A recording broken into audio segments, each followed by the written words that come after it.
Et moi, je pense qu'il y a une grosse tendance qui est la société du loisir.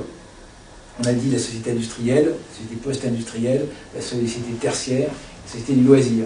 Et ce que je trouve très intéressant, c'est aujourd'hui qu'on a enfin trouvé à quoi pouvaient servir les loisirs en matière de business. Bien sûr, il y a le loisir lui-même en tant que produit de consommation, puis il y a tout l'univers du gaming, auquel s'attaquent les marques sérieuses qui ne font pas du loisir d'habitude et qui vont utiliser les solutions de gaming pour identifier des centres d'intérêt des clients. Et là, on est vraiment dans le prolongement de ce qui se passe sur Facebook, qui est un mélange vie privée et vie professionnelle. Mais moi, ce que je trouve incroyable, en plus des nouveaux usages qui sont en train de se créer, c'est une ouverture incroyable vers de nouveaux internautes, vers une nouvelle population qui aujourd'hui n'utilisait pas Internet, et qui commence à l'utiliser petit à petit. Et c'est énorme pour l'utilisation marketing, justement. Il y a 15 millions de Français sur Facebook. Alors, ça, je pense que Facebook, c'est quelque chose d'absolument... La vraie rupture de Facebook, à mon avis, c'est la mixité vie privée, vie professionnelle. Je pense que cette histoire n'était pas préméditée, c'est ça qui est magnifique. C'est que la vie nous réserve encore des surprises de cette taille-là. C'est que quelqu'un qui conçoit une application très simple pour organiser des surprises parties, 5 ans plus tard, se retrouve à la tête de 450 millions de membres aujourd'hui, qui lui sont inféodés et qui lui racontent tout, et qui le mettent à jour chaque jour quasiment. C'est le seul produit dont on se serve autant, quasiment, en lui confiant autant de sa personnalité, de sa vie privée. Mais ce qui est dingue, c'est que ce gars-là, il avait un objectif, c'était de créer effectivement un truc simple, l'annuaire, le trombinoscope amélioré. Et c'est là où je veux en venir, c'est que les usages se créent sans lui. Mark Zuckerberg, il ne fait qu'observer finalement quasiment, il dirige un peu. Mais c'est ça qui est nouveau aussi dans la relation client, c'est que maintenant, c'est le client qui fait. Les clients qui peuvent inventer. Et donc, dans la banque, il y a PayPal qui le fait très bien. Ils disent, regardez, je vous donne les briques du mode de paiement et imaginez ce que vous avez envie de faire. Alors il y a, comment il s'appelle, l'éditeur de Farmville, toutes ces petites applications sur Facebook là, qui est devenu le deuxième plus gros contributeur de PayPal, en faisant des nouveaux modes de paiement, de micro-paiement, parce que PayPal a su ouvrir en fait sa machinerie en fait. Et les entreprises doivent aussi comprendre qu'ils peuvent mettre des choses à disposition des clients sans véritablement d'objectif. C'est les clients qui vont construire quelque chose et créer les nouveaux usages. Ça c'est aussi la force des... Mais l'enjeu des entreprises, ça va être de savoir jusqu'où lâcher prise. Est-ce que là on était déjà de lâcher prise, Emmanuel. Il y a déjà des entreprises qui ne lâcheront jamais prise. Je ne sais pas si elles auront le choix. Est-ce qu'il sera possible de ne pas lâcher prise? Est-ce qu'on pourra imaginer des entreprises qui restent dans le contrôle absolu? Est-ce qu'on pourra encore avoir des entreprises... Et ces entreprises-là mourront? Ah oui, d'accord, c'est ça. Si c'est juste pour mourir, oui, effectivement, il y a un moyen d'arriver. Mais si on parle d'entreprise, oui. Ah, mais je pense que beaucoup mourront. Et par exemple, il y a des entreprises dans lesquelles les gens n'ont pas accès à Internet. Il y a des gens où ils ont accès à Internet, mais collectivement. Il y a des boîtes où il n'y a pas accès à Facebook. On considère que le temps passé est du temps perdu. On va parler du retard des entreprises tout à l'heure. Je pense qu'en France aussi, on a un retard sur l'usage de l'Internet par les internautes. Oui. Beaucoup utilisent Internet tu veux dire que pour les loisirs. Pas les fonctionnalités. Très peu d'utilisateurs utilisent aujourd'hui Internet pour des fonctionnalités pratiques ou pour le monde professionnel. Moi, je travaille dans... Par exemple, qu'est-ce qu'ils n'utiliseraient pas? Moi, je travaille dans le monde high-tech, dans le monde du logiciel. Donc, tu es entouré de geeks? Je suis entouré d'informaticiens. Pas forcément geek. Pas forcément geek, et je suis même relativement étonné par le peu d'usage. Or, la consultation et les mails. Oui, de mes collaborateurs. Ah oui, d'accord. De la jeune génération. D'accord, donc on parle de génération Y, mais c'est pas Ils sont tous sur Facebook. Ils utilisent tous Facebook Ouais. pour leur loisir, Ouais. mais l'usage reste là. Ah ouais, d'accord. Ils ne gèrent pas leur compte bancaire avec ça. Ils doivent peut-être gérer leur compte bancaire, mais il n'y a pas de réflexe d'utilisation de l'Internet comme outil de... Moi, les miens, c'est un peu bizarre de dire ça comme ça, mais l'équipe informatique chez nous a un réflexe absolu, c'est pour toute question, je vais dans des forums. Donc c'est quand même dans leur usage professionnel de dire, pour chercher de l'information, je questionne la communauté. Mais maintenant, c'est là qu'il y a l'information la plus pointue. Et ce qui est étonnant, Voilà. On c'est parlait que... d'avoir de l'information par un centre de relations clients ou des vendeurs, etc. Mais moi, je pose même plus une question à un vendeur, puisque je sais que je vais avoir une info beaucoup plus pointue sur Internet, et elle sera contrebalancée par d'autres avis en plus. Alors que là, le vendeur, je ne sais même pas s'il ne raconte pas des carabistouilles parce qu'il a envie de nous raconter ça, ou parce qu'il ne sait pas. Donc, je ne pose plus jamais de questions à un vendeur. Là, on Jamais. aussi une des questions posées par le débat, c'est le challenge des marques de positionner C'est vrai. leur savoir-faire. Donc je suis capable d'acheter d'ailleurs partout, chez toutes les marques, parce que j'ai personne en face. Je voulais prendre l'exemple de Leroy Merlin, par exemple, Ouais, qui a su se C'est vrai. positionner Ouais, sur ce service conseil et mettre une vraie légitimité. C'est vrai que c'est une des marques qui en avance là-dessus, Leroy Merlin. Ça veut dire quoi? Ça veut dire que Leroy Merlin, pour nos auditeurs, qu'est-ce qu'ils ont fait de spécial? Donc, Leroy Merlin, depuis des années, considère dans sa relation client, considère sa relation client comme importante. Et il travaille depuis de longues années, même avant Internet, dans la capacité à donner du conseil à ses prospects et clients.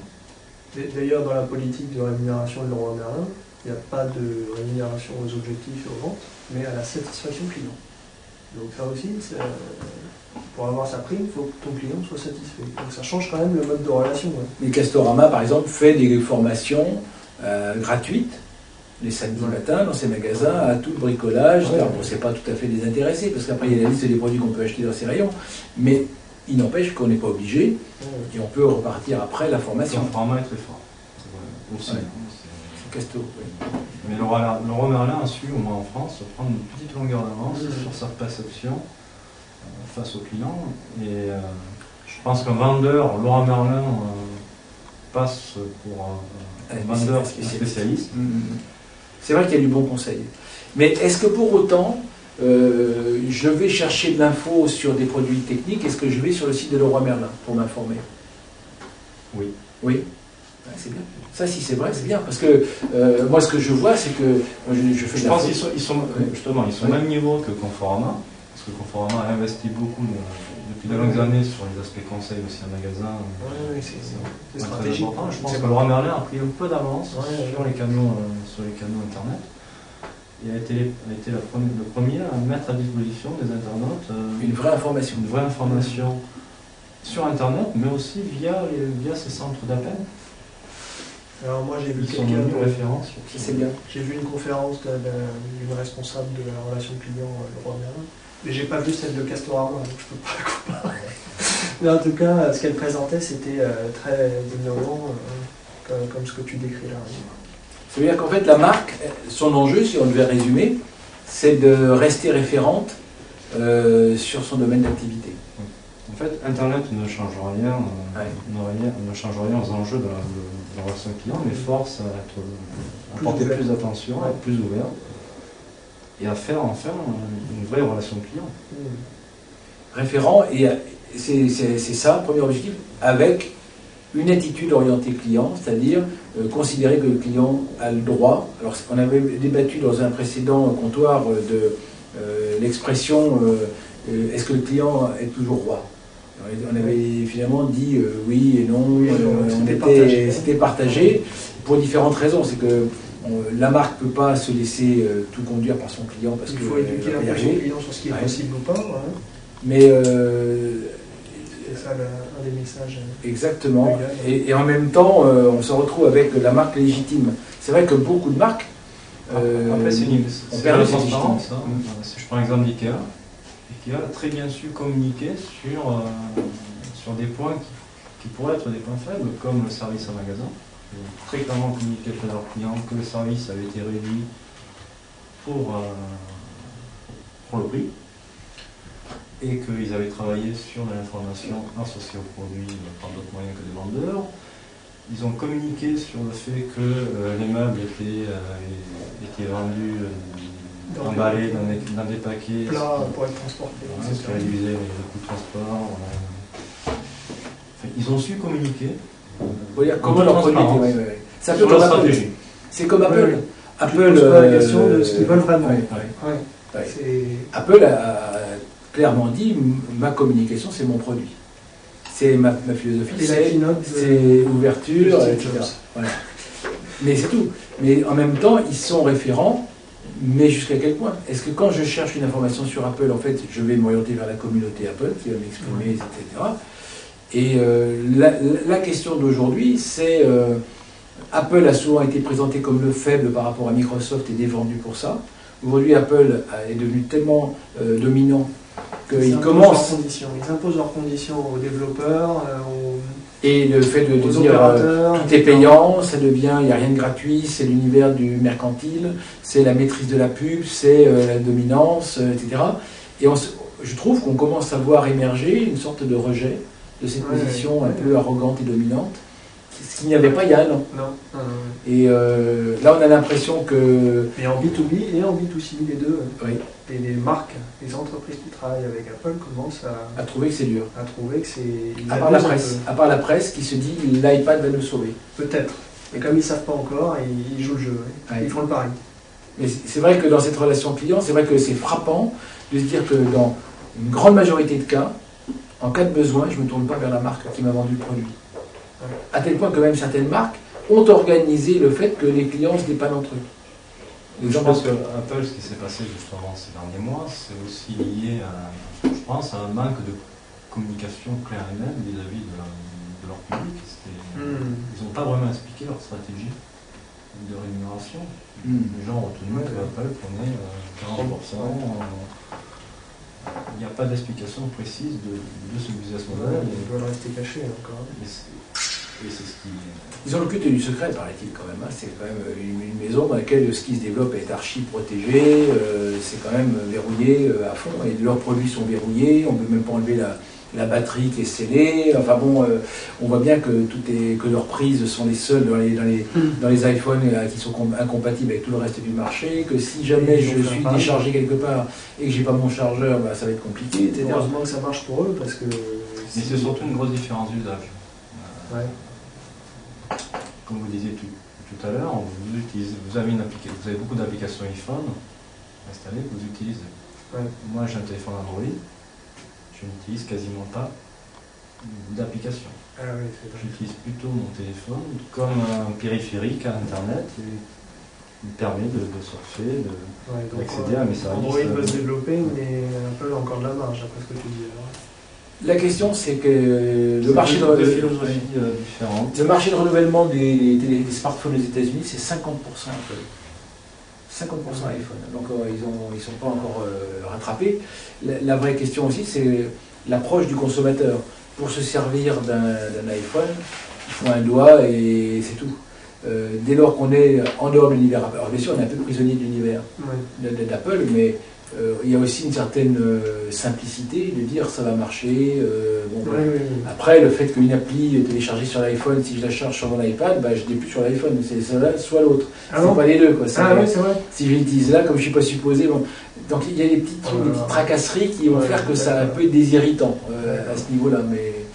Mais sur la relation client, globalement, on peut dire que l'enjeu de la marque qui est forte, connue, avec des produits de qualité, bah, je pense à Nikon, et que sur le site Nikon, on ne trouve pas son bonheur. C'est que si on pose des questions là-dessus, c'est pas structuré pour répondre aux questions des utilisateurs. Et là, je trouve que c'est pas normal pour les c'est anormal pour une marque high-tech. La photographie fait partie du domaine high-tech, qui est une marque très forte, très dominante, plutôt riche, installée, référente. Enfin, personne ne va dire que ça ne va pas faire des appareils photo. Les produits avoir des budgets pour faire la relation. Et les produits ne sont pas en cause. Sauf que si je me pose des questions sur un Nikon, c'est jamais sur Nikon que je vais la trouver. Je vais les chercher. C'est pourquoi avant ils ne le faisaient pas. Je crois qu'ils se retrouvent tout d'un coup forcés aujourd'hui à Oui, le oui, faire. c'est vrai. Si on prend l'exemple en France de la C'est FNAC, vrai, par t'as exemple, raison. grâce à son. C'est vrai que ça fait des années Que qu'il C'était Fnac qui donc, faisait la relation. l'Internet client. n'a rien changé à leur mode, ça a été un canal de plus, tout était fait. C'est vrai que pour beaucoup de marques qui n'avaient pas, qui géraient mal leur relation client, tout simplement. Pour la FNAC, c'est un peu différent, c'est pas leur produit. Donc c'est le moyen d'occuper une position dominante, d'être le labellisateur d'un marché. C'est-à-dire que dire, c'est moi qui vais dire si ce produit-là il est meilleur que celui-là. Et jusqu'à présent, avant Internet, c'est eux qui faisaient la relation client Nikon. Oui. Puisque j'avais un problème, je devais aller voir le Sauf que faire nettoyer un capteur sur un réflexe Nikon, ça se fait pas à la FNAC. Il faut, pour le savoir, c'est pas marqué sur le site de la FNAC. Mais pour le lambda, faut y aller. le lambda, il allait à la FNAC. Et c'était la FNAC qui gérait le truc derrière. Ah bah la FNAC prend l'appareil et le renvoie chez Nikon. C'est ça. Voilà. Donc, alors qu'il y a des gens qui font du nettoyage de capteurs, mais pas la FNAC qui est pourtant le référent Nikon. Donc il y a des choses encore étonnantes sur la notion de service rendu, parce que quelqu'un qui a un réflexe, il a un réflexe pourquoi? Pour pouvoir changer ses objectifs. Changer les objectifs, ça fait rentrer de la poussière. Donc nettoyer un capteur, c'est un truc de base d'un besoin de n'importe quel photographe qui a un réflexe. D'accord. Et ils ne le font pas. Ouais. Donc c'est surprenant, quoi. Donc il y a quand même des notions de dynamisation d'un marché, et puis de dire à quelles conditions je vais exister demain. Parce qu'une marque qui n'est plus référente sur son marché, elle a ses produits, mais elle se met en position de se bagarrer sur ses prix, quoi. C'est pas...